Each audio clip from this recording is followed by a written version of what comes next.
नमस्कार, मैं अनीता चौधरी और न्यूज़ अड्डा इंडिया पर आप सभी का स्वागत है। जय भारत, जय हिंद। आज बात बिहार की करेंगे। बिहार में लालू के अब्दुल को अब भारत में डर लगता है। लालू के अब्दुल यानी कि अब्दुल बार सिद्दीकी की बात कर रही हूँ। आरजेडी के लालू की पार्टी के वो महासचिव हैं और कैबिनेट मंत्री भी रह चुके हैं। काफ़ी इज्जत इस देश में उनको मिली है, बिहार में तो बहुत ही ज़्यादा। लेकिन उनका कहना है, अपने बच्चों को उन्होंने सलाह दी है कि भारत अब रहने लायक नहीं रह गया है। अब आप, क्योंकि बेटा कहीं विदेश में और बेटी कहीं विदेश में रहती हैं, तो आप वहीं रह जाओ और वहाँ की नागरिकता अगर मिलती है तो ले लो, क्योंकि अब यहाँ आके आप रह नहीं पाओगे। ये कहना है सिद्दीकी साहब का, लालू जी के सिद्दीकी साहब का। हार्वर्ड में पढ़ रहा है, बेटी लंदन स्कूल ऑफ इकोनॉमिक्स से पास आउट कर चुकी है। तो जो देश का माहौल है, अब आप कहिएगा भाई आप तो खुद हो यहाँ। तो हमने कहा अपने बेटा बेटी को कि नौकरी कर लो उधर ही, अगर सिटीजनशिप भी मिले तो ले लेना।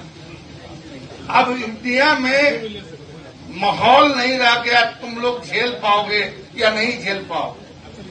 ये बात हो सकता है, आप समझ सकते हैं कि कितनी तकलीफ से आदमी ये बात अपने बाल बच्चों को कहेगा कि अपना मातृ वतन, अपनी मातृभूमि को छोड़। ये दौर आ गया। सवाल ये उठता है कि जब तक वो सत्ता में थे, मलाई खा रहे थे, फॉर्डर स्कैम चल रहा था, तब तक तो ये देश रहने लायक था। अब सत्ता के विपरीत चले गए हैं। थोड़ी सी उनसे भी लोगों की आशाएं हो गई हैं कि आप भी इस्लाम से पहले भारत माता की जय बोलिए, आप भी कुरान से पहले भारत माता की जय बोलिए और राष्ट्रहित में अपनी बातें कहिए, पाकिस्तान का राग मत अलापिए। जरा सी ये उम्मीद क्या हुई भारत की जनता की, अब्दुल को, लालू के अब्दुल को यहाँ डर लगने लगा। तुष्टीकरण की राजनीति इस देश के परंपराओं में थी।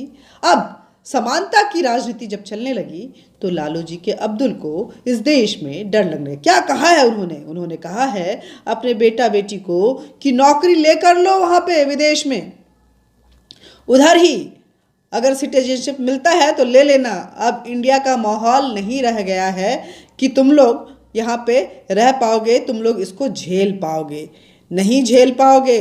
ये बात वो आदमी कह रहा है जो 25 साल की उम्र में पहली बार विधायक बना इस देश में। तब से लेकर अब तक 71 साल तक सत्ता का सुख भोगता रहा है।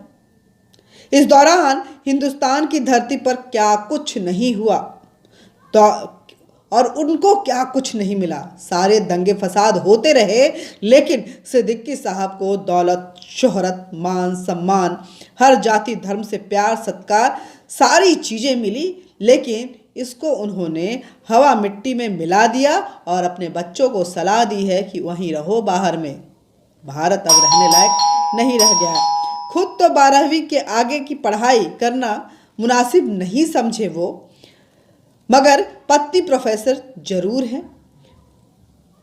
12वीं फेल व्यक्ति इस देश का विधायक है, फिर भी उनको इस देश से डर लगता है।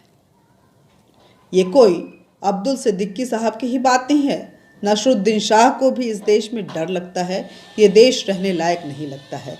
आमिर खान को भी ये देश अब रहने लायक नहीं लगता है। शाहरुख खान को भी ये देश रहने लायक नहीं लगता है। ऐसे ही कुछ वामपंथियों को भी ये देश रहने लायक नहीं लगता है।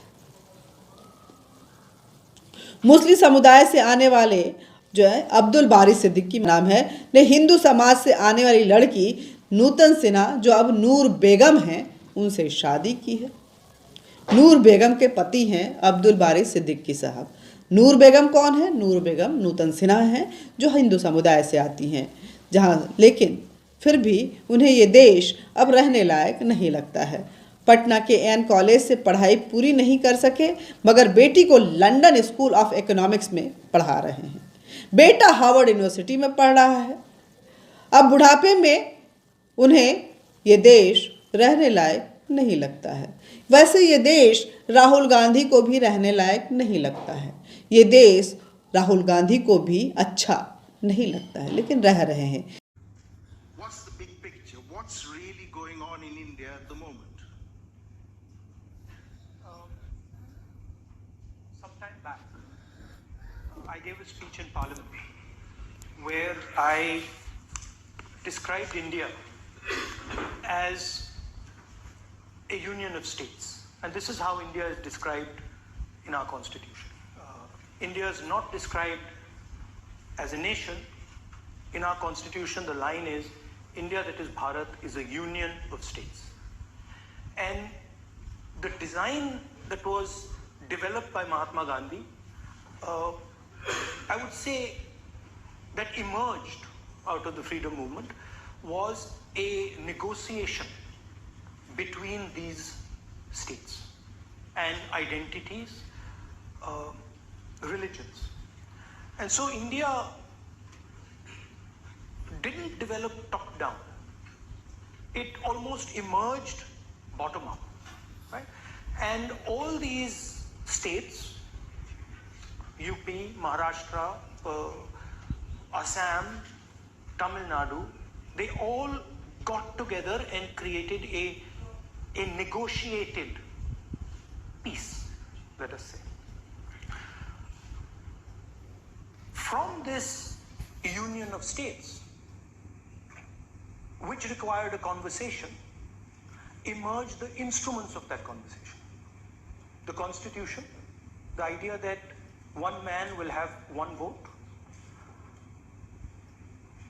the election system, the democratic system, the election commission, the IITs, the IIMs, all these institutions emerged from the union that provided the Constitution, and from the Constitution, these institutions that allow this conversation to take place, because it is a negotiation, a dynamic negotiation.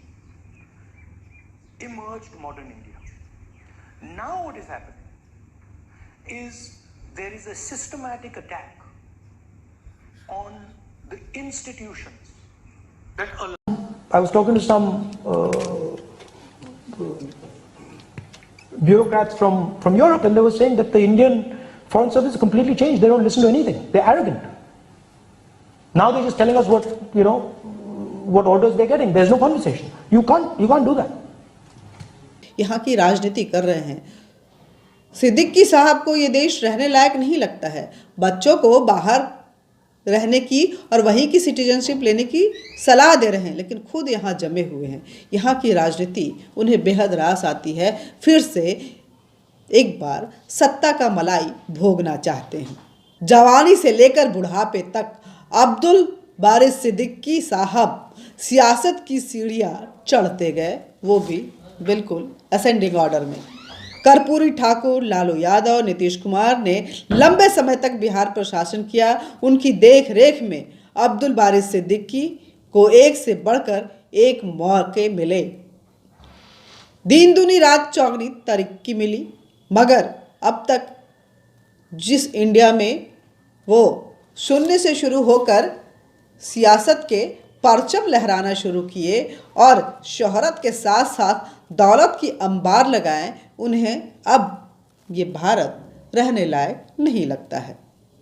करोड़ों की संपत्ति के मालिक हैं, 7 बार विधायक, 3 बार लोकसभा चुनाव और मंत्री रह चुके हैं, खेल संघों के अध्यक्ष रहे हैं।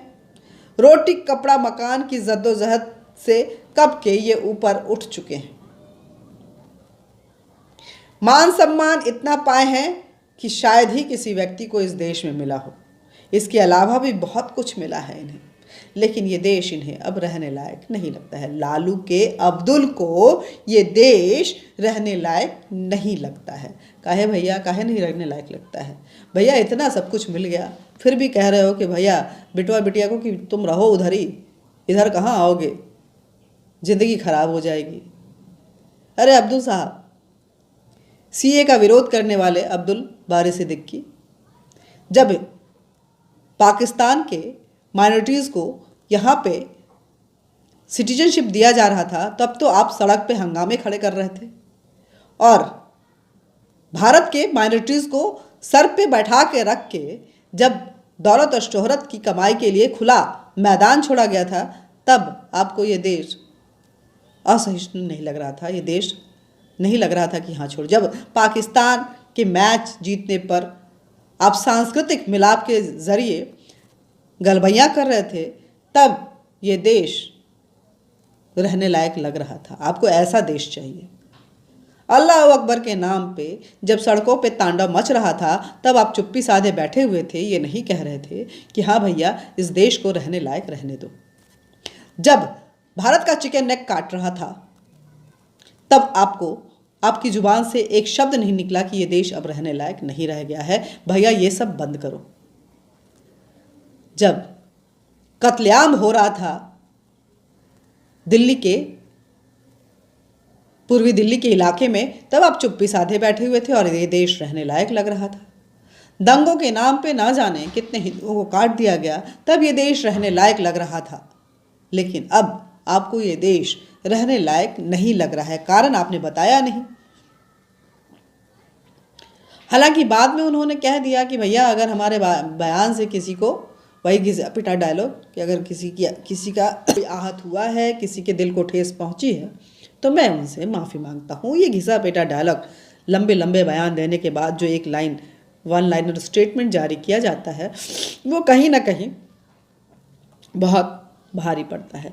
लाल यादव के करीबी और बिहार के पूर्व मंत्री अब्दुल बारी सिद्दीकी ने पटना में आयोजित एक कार्यक्रम में कहा था कि मेरा बेटा और मेरी बेटी, जो कि अभी लंदन स्कूल ऑफ इकोनॉमिक्स और हार्वर्ड में पढ़ रहे हैं, जो अभी का देश का माहौल है, उनसे मैं यही गुजारिश करता हूँ कि भाई आप यहाँ मत आना, ये देश अब रहने लायक नहीं रह रहा है। और अगर वहाँ की सिटीजनशिप मिलती है तो आप वो भी ले लेना। इंडिया का माहौल जो है वो बहुत ख़राब हो चुका है, तुम लोग इसको झेल नहीं पाओगे। ये बात हो सकता है, आप समझ सकते हैं कि कितनी तकलीफ देह है कि जिस व्यक्ति को इस देश में सब कुछ मिला, उसको अब ये देश रहने लायक नहीं लग रहा है। जहाँ पॉलिसीज़ धर्म और जात देखकर नहीं बनती है, जहाँ सुविधाएं धर्म और जात देखकर नहीं बनती हैं, जहाँ हर एक व्यक्ति को अपनी बात रखने का पूरा अधिकार है, पूरी छूट के साथ वो अपनी बातों को रखता है, लेकिन अब्दुल बारी सिद्दीकी, लालू जी के अब्दुल को ये देश रहने लायक नहीं लग रहा है। मैं बस इतना पूछना चाहती हूँ कि भैया ये बता दो कि क्यों नहीं रहने लायक लग रहा है। क्या आपके बेटा बेटी को यहाँ पे कोई धमकी दी गई, या फिर आपको कोई धमकी दी गई? यहाँ तक कि जब आप सिटीजनशिप एक्ट का विरोध कर रहे थे, तब भी ये कोई धमकी आपको मिली? आपका लोग विरोध किया, आपके घर में आगजनी हुई, आपके घर में की दंगे की आग आपके घर तक पहुँची, तो काहे नहीं रहने लायक लग रहा है? क्या हो गया? पहले रहने लायक लग रहा था जब लूट खसोट को लेकर के कोई चेक एंड बैलेंस नहीं था, तब तो बहुत अच्छा लग रहा था। और आज ये देश रहने लायक नहीं लग रहा है क्योंकि जरा सी शक्ति आ गई है, एक सरकार हो गई है। अब हिंदू भी बोलते हैं कि हाँ जी मैं शर्मा के हिंदू नहीं बोलूँगा, मैं सर उठा के हिंदू बोलूँगा, तो आपको ये देश रहने लायक नहीं लग रहा है। जब यहाँ पे अल्लाह अकबर के नाम पर रामनवमी की यात्रा पर या हनुमान जयंती पर कत्लेआम मचता है, तब आप कुछ नहीं बोलते हैं। और अचानक से आपको देश रहने लायक नहीं लग रहा है, आपके बच्चों के लिए ये देश रहने लायक नहीं रह गया है। ये दौलत शोहरत जो आपने कमाए हैं, देश को दान दे के जाइए, क्योंकि इस देश ने आपको दिया है। और उसके बाद बाल बच्चा सहित बिल्कुल जहाँ की सिटीजनशिप मिलती हो वहाँ चले जाइए, लेकिन यहाँ की कौड़ी भी उठाकर मत ले जाइए, क्योंकि वो इस देश का पैसा है। इस देश के पैसे पर आप को लेकर के आप विदेशों में जाकर ऐश करें और ये कहकर कि ये देश रहने लायक नहीं है, तो ये बड़ी ही बेगैरत वाली बातें होंगी। और शायद खुदा भी, कुरान भी आपको इसकी इजाज़त नहीं देता होगा कि जिस देश में रह रहे हैं उस देश की नमक हरामी करते हुए आप वहाँ के धन दौलत बटोर कर आप दूसरे देश में रहें और कहें कि ये देश रहने लायक नहीं है, तो इसकी इजाज़त तो कुरान भी नहीं देता है। कहता है कुरान, ये आपके मौलाना साहब ही कहते हैं कि भैया जिस देश में रहो उसकी मिट्टी के गुण गाओ और वहाँ के नियमों का पालन करो, लेकिन आपको तो कुछ नहीं करना है। आपको ये देश रहने लायक नहीं लगता है। काहे अब्दुल जी, ये देश काहे नहीं रहने लायक लग रहा है? क्या हो गया आपको? काहे नहीं रहने लायक लग रहा है? क्या हो गया आपको? कौन धमकी दे रहा है? बताइए, कौन आपको आपके घर तक पहुंच रहा है और आपकी बेइज्जती कर रहा है? कौन आपके बच्चों को धमकी दे रहा है? नूर बेगम को कौन धमकी दे रहा है? किसी ने आज तक कुछ नहीं कहा आपको। फिर भी आपको अगर ये देश रहने लायक नहीं लग रहा है तो सच मानिए अब्दुल बारी सिद्दीकी साहब, आप सच में नमक हराम हैं। जय हिंद, जय भारत। मिलते रहेंगे और बातचीत का ये सिलसिला हमारे आपके बीच ऐसे ही संवादों के ज़रिए जारी भी रहेगा। हमारे आपका ये रिश्ता बना रहे और ये बुलंद आवाज़ जन जन तक पहुँचता रहे, इसलिए ज़रूरी है कि आप हमारे चैनल न्यूज़ अड्डा इंडिया को ज़्यादा से ज़्यादा सब्सक्राइब करें, हमें लाइक करें, वीडियो को ज़्यादा से ज़्यादा शेयर करें, बेल बटन दबाएं ताकि आप तक नोटिफिकेशन पहुंचता रहे। और अब्दुल बारी सिद्दीकी के इस बयान को आप किस तरह से ले रहे हैं उस पर अपने कमेंट जरूर लिखें। जय हिंद, जय भारत।